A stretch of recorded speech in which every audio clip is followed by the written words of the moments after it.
Hello friends. Today we are learning the 10th standard chapter. Our first chapter is gravitation. What do you mean by gravitation? आपण शिकणार आहोत त्याच्यामध्ये पहिला chapter 10व्या वर्गाचा gravitation. Gravitation म्हणजे काय? तुम्हाला माहिती आहे की ग्रॅव्हिटेशनचा शोध कुणी लावला, कसा लावला, हे सगळ्या गोष्टींची तुम्हाला एक आयडिया आहे. आपण आता शिकणार आहोत की डिटेलमध्ये की प्रत्येक गोष्टी कशी झाली. तर ग्रॅव्हिटेशन म्हणजे काय? What is gravitation? Gravitation is nothing but the attraction. So gravitation is nothing but the attraction of the two bodies. दोन bodies मध्ये जे attraction असतं that is called as a gravitation. Gravitation or the movement towards something or between the two bodies. दोन bodies मध्ये जी movement होते, जे attraction होते, that is called as a gravitation. Gravitation मध्ये अट्रॅक्शन शब्द खूप महत्वाचा आहे. याचा तुम्ही बाय हार्ट करा, हा लर्न करा.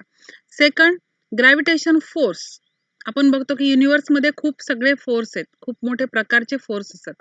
त्यामध्ये आपल्याला बघायचं आहे की ग्रॅव्हिटेशनल फोर्स. सगळ्यात पहिले आपण बघतोय की ग्रॅव्हिटेशन म्हणजे काय? ग्रॅव्हिटेशन म्हणजे अट्रॅक्शन असतं. आता ग्रॅव्हिटेशनची डिस्कवरी कुणी केली? The Newton is the scientist who discovered the gravitation. Newton is a scientist who discovered the gravitation. Newton was sitting under an apple tree when he was bonked on the head by falling a piece of the fruit. म्हणजे काय? की आपण माहिती आहे की जेव्हा Newton when he was sitting under the apple tree, one of the apple was fall on his head and he realized that ki why the apple fall on me or why the apple fall downward in the direction. ठीक आहे. त्याने विचार केला की apple जो आहे ऍपलच्या झाडाचा तो खालीच का पडतो, तो मागं का जात नाही, तो साईडला का जात नाही किंवा कुठेही का जात नाही. सो ही रिअलाइज दॅट की व्हाय दिस हॅपन. त्याने विचार केला की हे का घडतंय. So this is the Newton who gives the discovery of the gravitational force by sitting inside or below the apple tree. Now we are seeing the second slide. So what do you think? The question arises in the Newton's mind. So can gravitational force act on every planet or father objects like the planets and the sun? म्हणजे न्यूटनने विचार केला की जर apple आणि याचा जर interaction असेल तर यांच्यामध्ये एक फोर्स आहे that is gravitational force.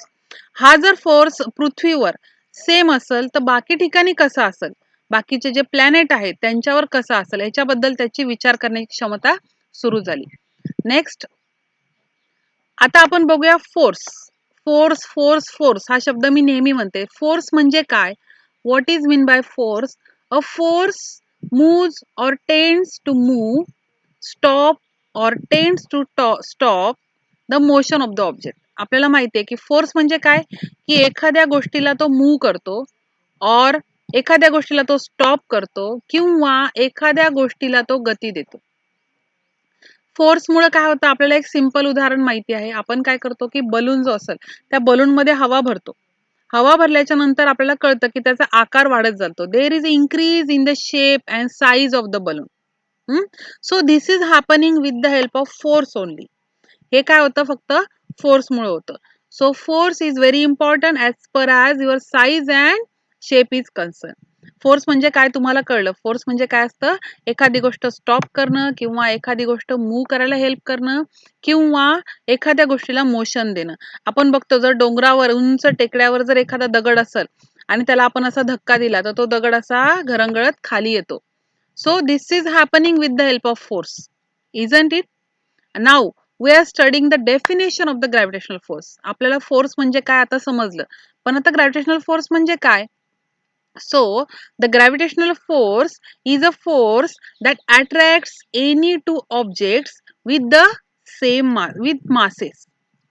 We call the gravitational force attractive because it always tries to pull the masses together. It never pushes them apart. या सगळ्यांचा अर्थ एकच आहे काय, की gravitational force is the force of attraction between the two objects with masses. हा अर्थ आहे. दिस इज अवर अर्थ, दिस इज अवर अर्थ. ह्या अर्थच्या सोबत हा मून जो आहे हा फिरतोय. So the masses of these two planets are the different, but there is something that attracts with each other. That attractive force is nothing but a gravitational force. आणि याच्या वजनानुसार, so this is the mass of the moon is naturally small as compared to the earth. So the movement of the moon that is takes place along the earth with the help of gravitational force, isn't it? Now please by heart the definition of the gravitational force. Now we are learning the different types of the forces. आता मी तुम्हाला सांगितलं की वेगळ्या वेगळ्या प्रकारचे forces आहेत. Forces किती टाइपचे? Forces are of two types, contractual force and non contractual force. Contractual force म्हणजे काय की interaction between the two objects that touch. ठीक आहे, असे फोर्सेस की जे टच केल्यानंतर त्यांची ऍक्टिव्हिटी स्टार्ट होते, that is a contractual force. And what do you mean by non contractual force? Non contractual force is nothing but attracts or repel even from a distance. म्हणजे काय? Non contractual force म्हणजे असा force असतो की जो डिस्टन्सवर असला, म्हणजे लांब जरी असली एखादी वस्तू तरी त्याला अट्रॅक्ट करते. या ठिकाणी मी उदाहरणं दिलेली आहेत बघा. अप्लाइड फोर्स आहे, स्प्रिंग फोर्स आहे, ड्रॅग फोर्स आहे, fractional force and normal force. Now we know what do mean by spring force. आपण काय करतो? स्प्रिंग अशी घेतो, कॉम्प्रेस करतो, परत रिलीज करतो, कॉम्प्रेस करतो, रिलीज करतो. This happen with the help of touch only. When you are going to touch the spring, at that time the force will be acting. This force is called as a contractile force. And non-contractile force, आता आपण बघूया non कॉन्ट्रॅक्टिव्हल. For example आता इथं दिलं यांनी मॅग्नेटचं उदाहरण. हा जो मॅग्नेट आहे या ठिकाणी फॉर एक्झाम्पल मी खूप सारे तुकडे टाकले मॅग्नेटचे आणि तुम्ही त्याच्यावर जर मॅग्नेट फिरवलं तर naturally the many small particles of the magnet that is attract towards the big magnet. हो की नाही? सो काय झालं लक्षात घ्या या गोष्टीमध्ये की मॅग्नेट जो आहे तो स्पेसिफिक अंतरावर होता आणि छोटे छोटे तुकडे हे स्पेसिफिक अंतरावर होते, पण काय झालं की त्यांचं डिस्टन्समुळं किंवा त्यांच्या नॉन कॉन्ट्रॅक्टिव्हल फोर्समुळे काय झालं की हे एकमेकांकडे अट्रॅक्ट झाले. So this is your magnetic force.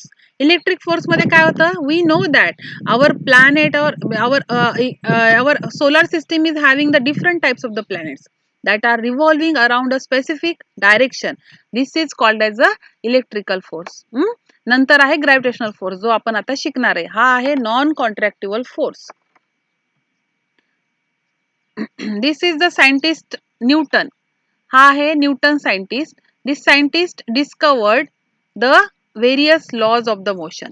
आजच्या ह्या लेक्चरमध्ये तुम्ही फक्त बेसिक कन्सेप्ट बघितले की ग्रॅव्हिटेशन फोर्स म्हणजे काय, ग्रॅव्हिटेशनल फोर्स कोणत्या प्रकारचे असतात आणि याचे एक्झाम्पल्स काय काय आहेत. तर तुम्हाला हा जर व्हिडिओ आवडला असेल तर प्लीज याला लाईक करा, शेअर करा आणि सबस्क्राईब करा. आणि तुम्हाला याच्यामध्ये अजून नवीन काय शिकायचंय त्याबद्दल मला कमेंट करा. मी जरूर नवीन व्हिडिओ तुमच्यासाठी घेऊन येईल.